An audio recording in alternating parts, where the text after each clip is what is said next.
साहित्य कन्सर्ट गर्ने हाम्रो जुन चाहिँ हाम्रो सपना हो, त्यही सपनालाई साकार पार्नका निम्ति यो एउटा प्रारम्भिक चरण हो। यो अब यो सुरुवात गरिएको छ, कतिको निरन्तरता दिन सकिन्छ। म कविलाई निम्त्याउन चाहन्छु। लाग्थ्यो मलाई कछुवाको आयु सापट्टै काटेर भङ्गेराको वैंशले फूलको सम्भोग रचिरहौं र टाढाबाट गिद्धको आँखाले समयको घाँटी निमोठेर आँखाभरि बाँचिरहौं भन्ने यो उहाँकै कविताको कवितांश उठाउँदै म कवि दिवा चेम्जोङलाई अबको पालोमा यहाँ प्रस्तुत गर्न चाहन्छु।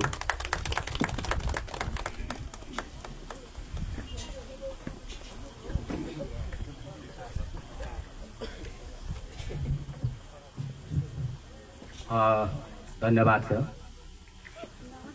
सञ्चालकज्यूले भने जस्तै मलाई सबैको लोभ लाग्छ। यो ठाउँ, यो गाउँ, यो प्रकृति, यो सुन्दरता सबैको लोभ लाग्छ। त्यसैले मैले उहाँले भने जस्तै मेरो कवितांशमा तपाईले पाउनुभयो। मेरो आयु यदि हजारौं वर्ष भइदिएको भए त्यसकारणले मैले कछुवाको आयु चाहिँ मैले बिम्ब मानेको छु र मेरो जवानी सधैँभरि यस्तै रहोस् भन्दै हिसाबले मैले भङ्गेराको पैसा चाहिँ बिम्ब मानेको छु।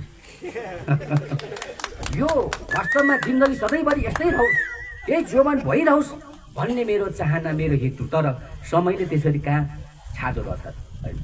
कस्ता शक्तिशाली महाराजा भन्ने राजा बादशाहलाई त्यो समयले निमोठेर मार्दो रहेछ। त्यही भएर म विवश छु, समयसँग म पनि हारिसकेको छु र अब आउने यो यात्रामा मैले कविता लेख्न छाडेको धेरै भयो, तथापि मेरो अन्तस्करणमा कविता अझै पनि जिउँदैछ, बाँचिरहेछ, मरेको छैन। त्यो हिसाबले मेरोमा कहिले कहीँ म भित्र सुप्त भइसकेको चाहिँ नि आकाङ्क्षाहरू जुर्मराएको छ र तपाईँहरूको माझमा आज एउटा कविको रूपमा प्रस्तुत भएको छु।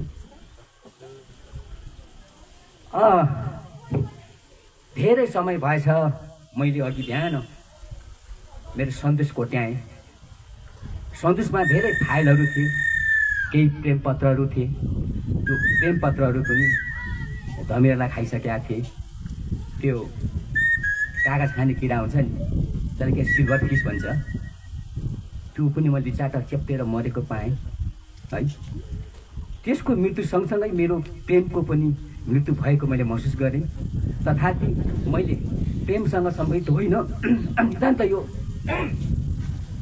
समय सान्दर्भिक। अहिले यो परिस्थिति कस्तो भएको छ भन्दाखेरि अलिकति पोलिटिक्समा लागेको कारणले गर्दाखेरि अहिलेको राजनीतिक माहौल अलिक उखाड बाखाड भएको छ। भर्खरै काठमाडौँमा ठुलो आन्दोलन भयो, राजावादी साथीहरूले आन्दोलन गरे है। त्यो ठ्याक्कै सान्दर्भिक लाग्यो। त्यो आजमा त मैले ठ्याक्कै लगभग 62 सालमा लेखेको कविता हो, त्यो सान्दर्भिक लाग्यो। त्यो यसो हेरेको, त्यो ठ्याक्कै मैले भेटेँ, त्यही आज म यहाँ भन्नेछु भन्ने अनुमति चाहन्छु।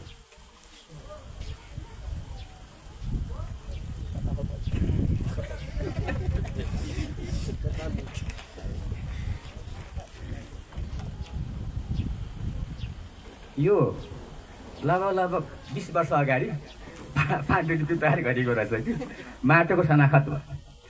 यो प्रकाशन गर्नलाई मैले धेरै प्रयासहरू खोजेँ, त यत्तिकै छ। यो यसभित्रबाट म तपाईँलाई एउटा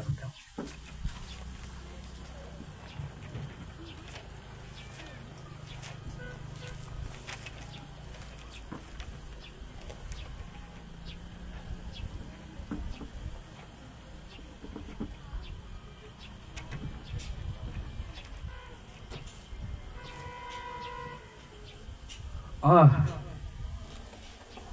तरुल। पहिले पृथ्वीनारायण शाहले यो नेपाललाई दुई ढुङ्गा बीचको तरुल भनेर छ। त्यही तरुल बिम्ब राखेर मैले कविता लेखेको छु। तरुल खाने राजा है, वन तरुल हुनसक्छ, घर तरुल हुनसक्छ, त तरुल खाने राजा। खोरियामा जिन्दगी रोपेर विरासतको मुटुले टिकेको पाषाणको माटोमाथि लिखली कोटे दगुराईले अंगार रेखी हालेर बडा महाराजाहरूले कबिलाहरूको गिड दरबारमा उन्दै 2 ढुङ्गा बीचको तरुल रोपेको अङ्गुली उचालेर उड्डी हालिरहे। चोइटिएर अल्झिएको पाताले तरुलमा सर्वभौमता भाँचिँदै हराए जस्तो पत्थरमा च्याप्टिएर व्याधिले बाँचेको छेउटे वन तरुल जस्तो तितलाग्दो राज्यको नियतिमा बडा महाराजहरूले महान बाढी गरिरहे मेरै तरुल भनेर।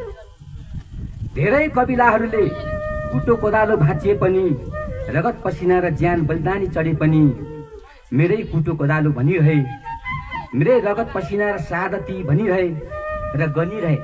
महाराजहरू नङ्ग्याएर विश्व क्यानभासमा देश टोकिरहेका छन्। माटोको हो कि तरुलको हो, माटोको हो कि राजाको हो तरुल। बाटो हराएको माटोहरू आगो रोपिरहेका छन्। ग्यास चम्बरमा हवन गएर मान्छेहरू निभाउन खोजिरहेछन्। रगतको ज्वालाहरूले अहङ्कारको अगेनामा फिस्टे मालिकको वित्ते तरुल पाक्छ कि माटोको जिन्दगानी पाक्छ।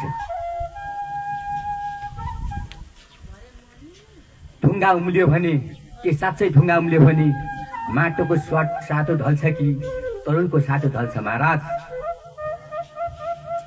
ढुङ्गा उम्लियो भने साँच्चै ढुङ्गा उम्लियो भने माटोको साटो ढल्छ कि तरुलको साटो ढल्छ। महाराज धन्यवाद।